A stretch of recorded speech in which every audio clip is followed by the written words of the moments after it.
بسم الله الرحمن الرحيم.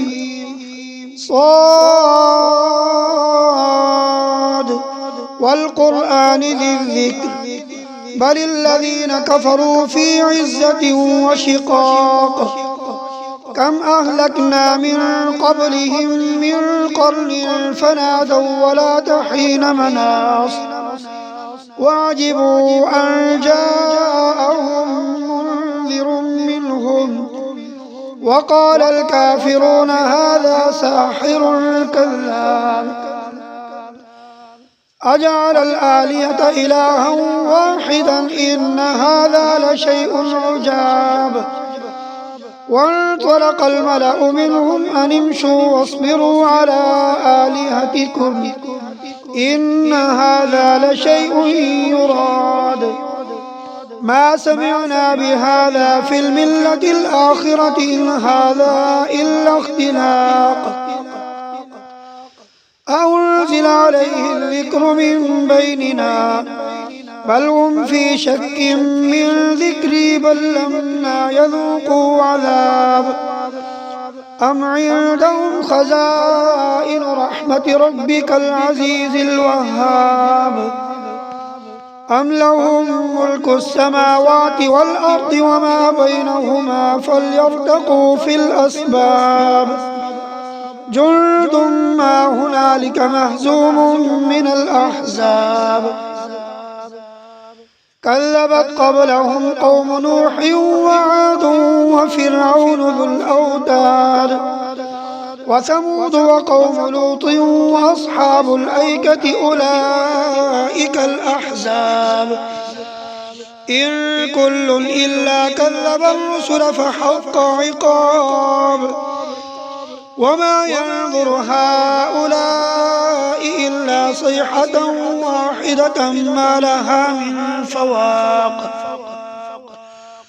وقالوا ربنا عجل لنا قطنا قبل يوم الحساب اصبر على ما يقولون واذكر عبدنا داود ذا الأيد إنه أواب إنا سخرنا الجبال معه يسبحن بالعشي والإشراق والطير محشورة كل له أواب وشددنا ملكه وآتيناه الحكمة وفصل الخطاب وهل أتاك نبأ الخصم إذ تسوروا المحراب إذ دخلوا على داود ففزع منهم قالوا لا تخف خصمان بغى بعضنا على بعض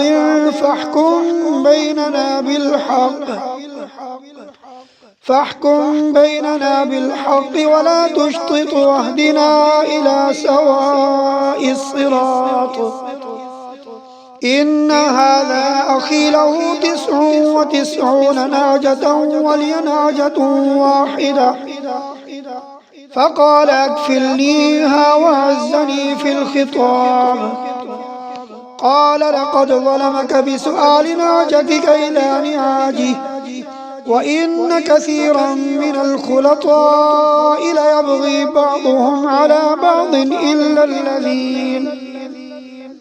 إلا الذين آمنوا وعملوا الصالحات وقليل ما هم وظن داود أنما فتناه فاستغفر ربه وخر راكعا وأناب فغفرنا له ذلك وإن له عندنا لزلفى وحسن مآب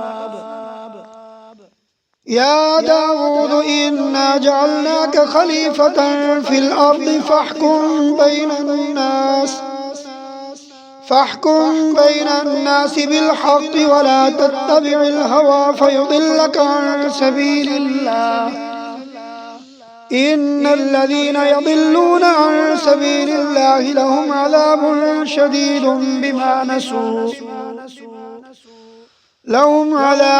شديد بما نسوا يوم الحساب وما خلقنا السماء والأرض وما بينهما باطلا ذلك ظن الذين كفروا فويل للذين كفروا من النار. أم نجعل الذين آمنوا وعملوا الصالحات كالمفسدين في الأرض أم نجعل المتقين كالفجار. كتاب أنزلناه إليك مبارك ليدبروا آياته وليتذكر أولو الألباب. ووهبنا لداود سليمان نعم العبد إنه أواب. إذ عرض عليه بالعشي الصافنات الجياد فقال إني أحببت حب الخير عن ذكر ربي حتى توارت بالحجاب. ردوها علي فطفق مسحا بالسوق والأعناق. ولقد فتنا سليمان وألقينا على كرسيه جسدا ثم أناب. قال رب اغفر لي وهب لي ملكا لا ينبغي لأحد من بعدي إنك أنت الوهاب. فسخرنا له الريح تجري بأمره رخاء حيث أصاب والشياطين كل بناء وغواص وآخرين مقرنين في الأصفاد. هذا عطاؤنا فامنن أو أمسك بغير حساب. وإن له عندنا لزلفى وحسن مآب. واذكر عبدنا أيوب إذ نادى ربه أني مسني الشيطان بنصب وعذاب. اركض برجلك هذا مغتسل بارد وشراب. ووهبنا له أهله ومثلهم معهم رحمة منا وذكرى لأولي الألباب. وخذ بيدك ضغثا فاضرب به ولا تحنث إنا وجدناه صابرا نعم العبد إنه أواب. واذكر عبادنا إبراهيم وإسحاق ويعقوب أولي الأيدي والأبصار إنا أخلصناهم بخالصة ذكر الدار وإنهم عندنا لمن المصطفين الأخيار. واذكر إسماعيل واليسع وذا الكفل وكل من الأخيار. هذا ذكر وإن للمتقين لحسن مآب. جنات عدن مفتحة لهم الأبواب متكئين فيها يدعون فيها بفاكهة كثيرة وشراب. وعندهم قاصرات الطرف أتراب. هذا ما توعدون ليوم الحساب إن هذا لرزقنا ما له من نفاد. هذا وإن للطاغين لشر مآب. جهنم يصلونها فبئس المهاد. هذا فليذوقوه حميم وغساق وآخر من شكله أزواج. هذا فوج مقتحم معكم لا مرحبا بهم إنهم صالوا النار. قالوا بل أنتم لا مرحبا بكم أنتم قدمتموه لنا فبئس القرار.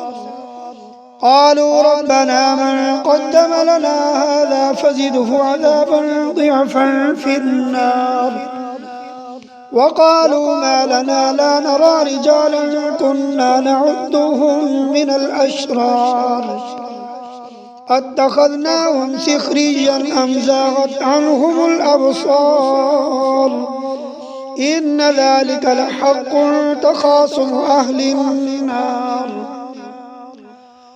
قل إنما أنا منذر وما من إله إلا الله الواحد القهار رب السماوات والأرض وما بينهما العزيز الغفار قل هو نبأ عظيم أنتم عنه معرضون ما كان لي من علم بالملأ الأعلى إذ يختصمون إن يوحى إلي إلا أنما أنا نذير مبين إذ قال ربك للملائكة إني خالق بشرا من طين فإذا سويته ونفخت فيه من روحي فقعوا له ساجدين فسجد الملائكة كلهم أجمعون إلا إبليس استكبر وكان من الكافرين قال يا إبليس ما منعك أن تسجد لما خلقت بيدي أستكبرت أم كنت من العالين قال أنا خير منه خلقتني من نار وخلقته من طين قال فاخرج منها فإنك رجيم وإن عليك لعنتي إلى يوم الدين قال رب فأنظرني إلى يوم يبعثون قال فإنك من المنظرين إلى يوم الوقت المعلوم قال فبعزتك لأغوينهم أجمعين إلا عبادك منهم المخلصين قال فالحق والحق أقول لأملأن جهنم منك وممن تبعك منهم أجمعين قل ما أسألكم عليه من أجر وما أنا من المتكلفين إن هو إلا ذكر للعالمين ولتعلمن نبأه بعد حين صدق الله العظيم.